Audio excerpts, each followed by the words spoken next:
So let's see how we can add this independent scrolling that happens on the left-hand side of this 1/3, 2/3 split page layout.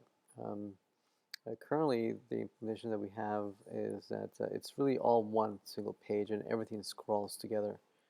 So what we're going to do here is that we're going to add separate scroll bars that allow you to manipulate the vertical position of the columns independently. So it's going to look something like this, right? So to illustrate how to accomplish this, we're going to first create lots and lots of items. Right? We're going to fill up the left-hand side enough that it's going to overflow the vertical spacing of the page, right, so that we can illustrate how we can add scrolling.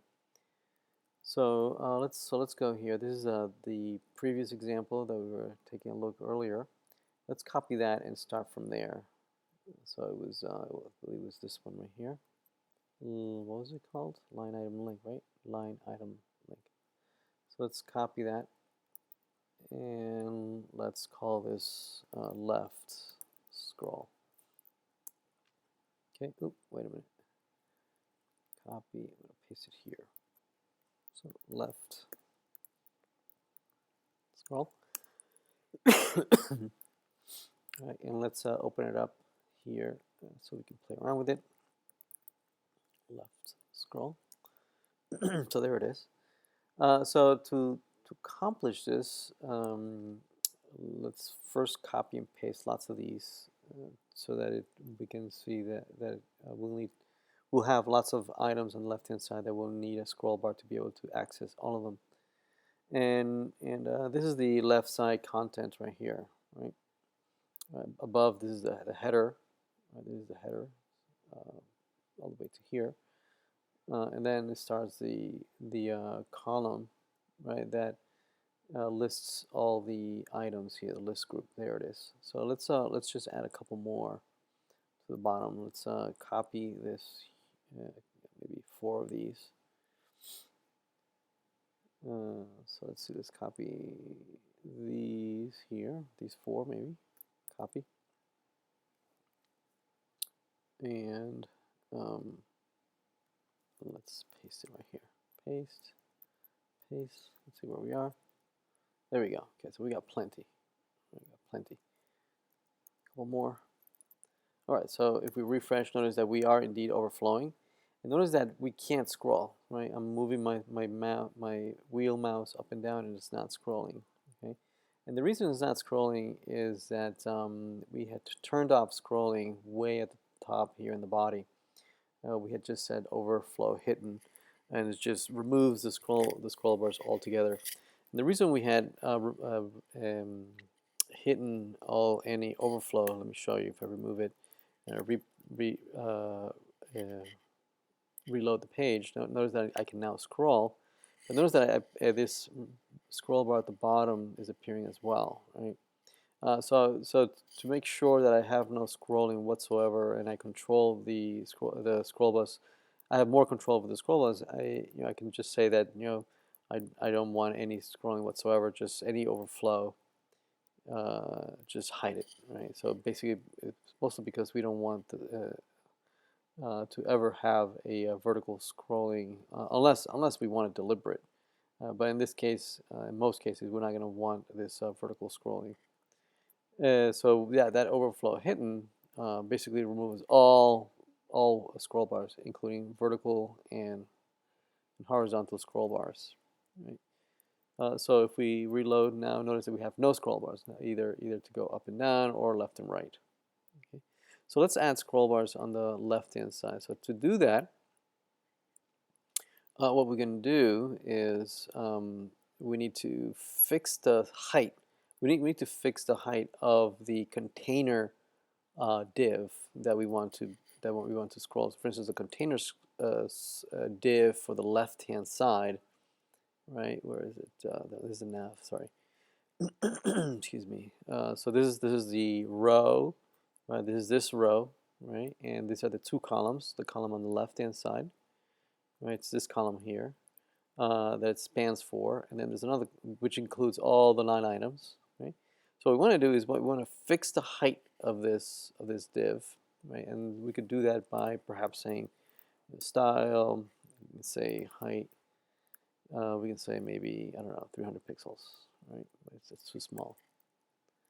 Are we looking at the right place? Is this left scroll?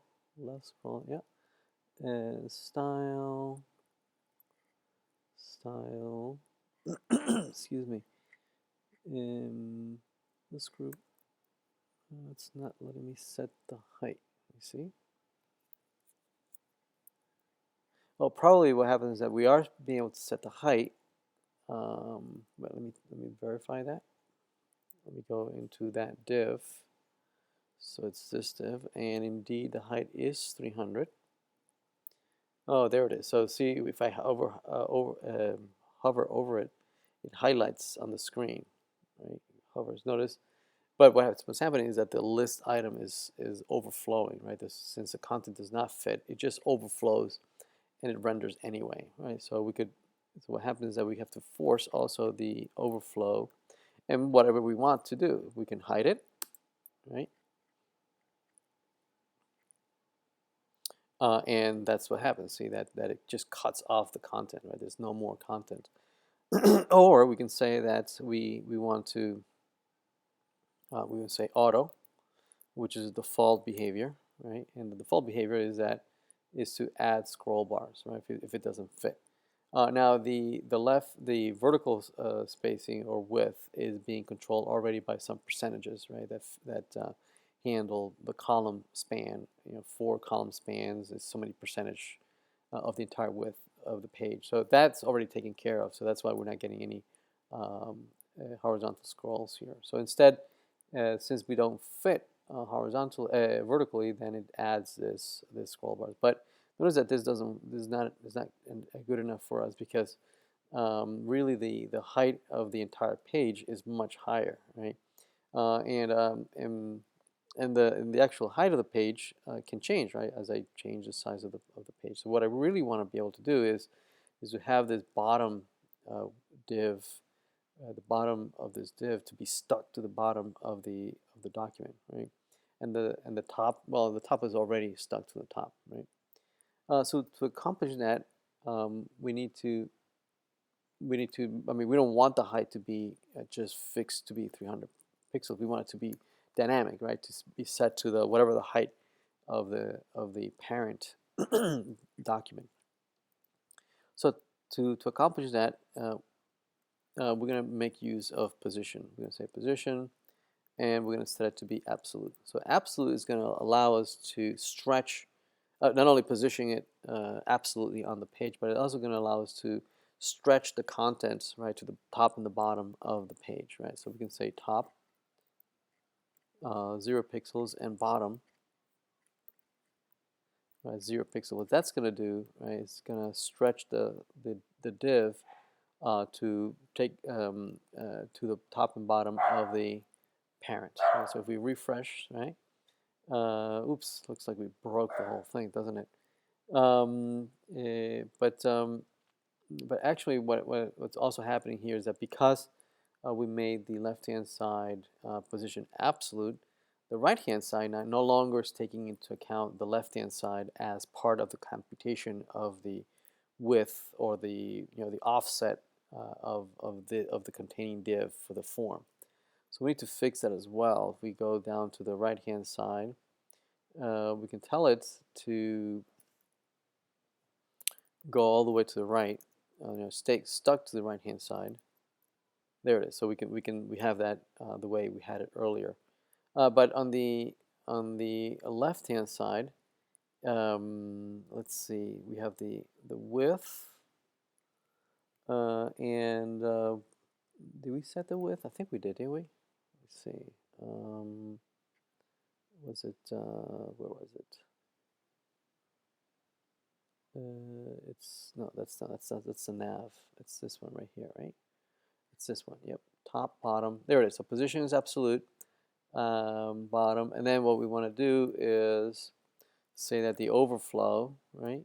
We we want to say that we want it to scroll. We want to say auto. Okay, there it is. Now we got our scroll bar. There we go, right? So what it's saying is that since you don't fit, I'm going to add some scroll bars. I notice that because it's using absolute and the top is stuck to the top and the bottom is stuck to the bottom. Really, it's showing under the header and under the footer. So we need to compensate for that by giving it perhaps some margins at the top or some margins at the bottom, so that because they're not the fixed header and the fixed footer are not being used to calculate the relative position of this div, right? So what we could do to fix that is that we can add some margins. Margins maybe at the top, perhaps some 50 pixels. Okay, that's almost there, right?